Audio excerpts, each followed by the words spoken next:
Hi, this is Mohammed Azhar from Knowledge Academy School, Chennai. I run a school, IGCC International School.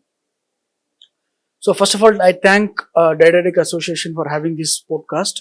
Now let me talk about something which is very critical in Indian scenario as well as the international scenario, and let me share my thoughts and my vision for why should we run an institution. Basically, a school can have a vision or the best thing which we can contribute by running a school is creating leaders. When I say leaders, leaders is not about position. It's not about title. It's about creating somebody who can contribute to the society. And let's look at the past. And leaders have contributed to the whole world, and that's why they are called leaders.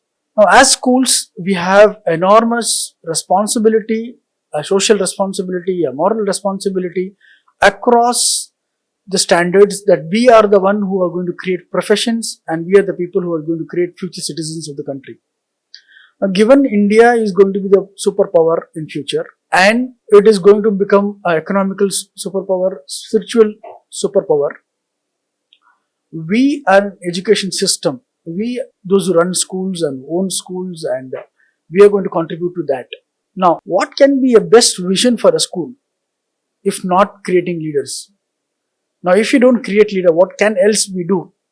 Yeah, we can create an academics, a student who is good at academics. But is it really contributing to the society, or is it really need of the society? Given India is positioned now going to be a superpower across the world, if you look at it, India is now becoming an entrepreneurship hub and going to contribute to the world, and which is highly developing.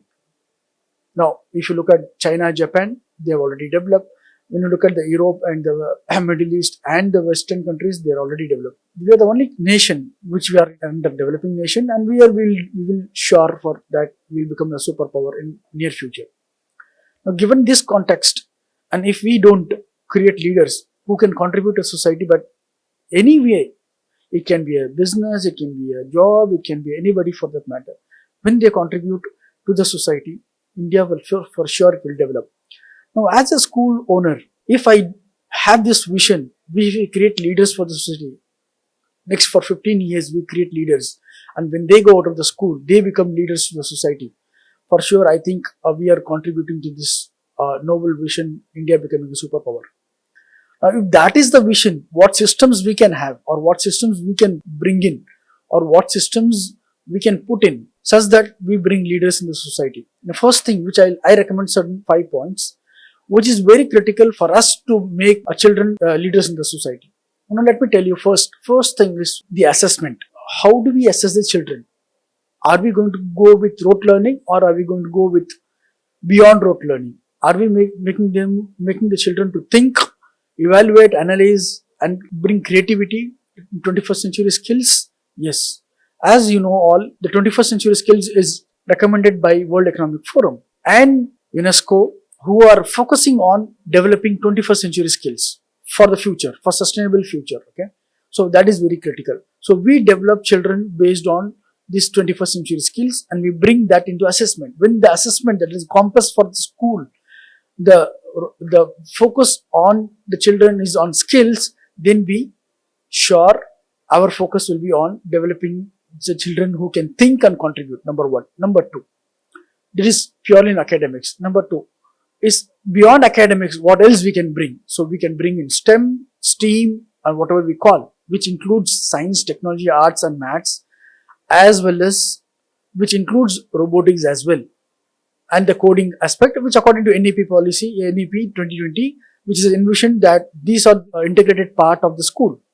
Number third is vocational and life skill curriculum, which will enhance the children to develop their life skills, which is very critical, which I see that is going to contribute to the future. Then develop the leadership aspect of the children. These 21st century skills is divided into 3 aspects. One is head, one is hand, and one is heart. Heart is all about emotions, managing the resilience, managing their patience, so which we will include in life skill curriculum. Hands is all about doing activity, experiential, project based learning, all those things.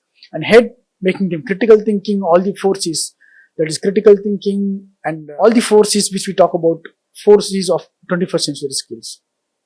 Now, if this we contribute as a holistic education, and which will bring in a partnership with the parents as well as the students and the teachers and the managements, if we bring everybody into this ecosystem, as an ecosystem, if we can transform and if we can bring that to the society, I think that will be the best vision for any school for that matter. And for sure, children guided by their passion. So that will be one of the key things to implement this vision. Not only going through a typical jobs or typical careers. I'm not saying they should not go to jobs or careers, but rather they shall choose their career based on the passion.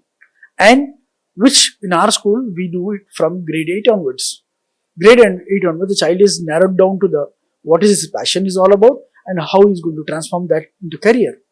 With all the support system, all the ecosystem, all the partners which we have, like psychometric tests and all other DMIT tests and career guidance programs across the colleges, and make their choices based on their passion. So that will be a great contribution to the society is what I think, and that should be a vision of the school, and that's how we operate in our school. And we are located in Chennai, and happy to be sharing these thoughts and views. Thank you very much.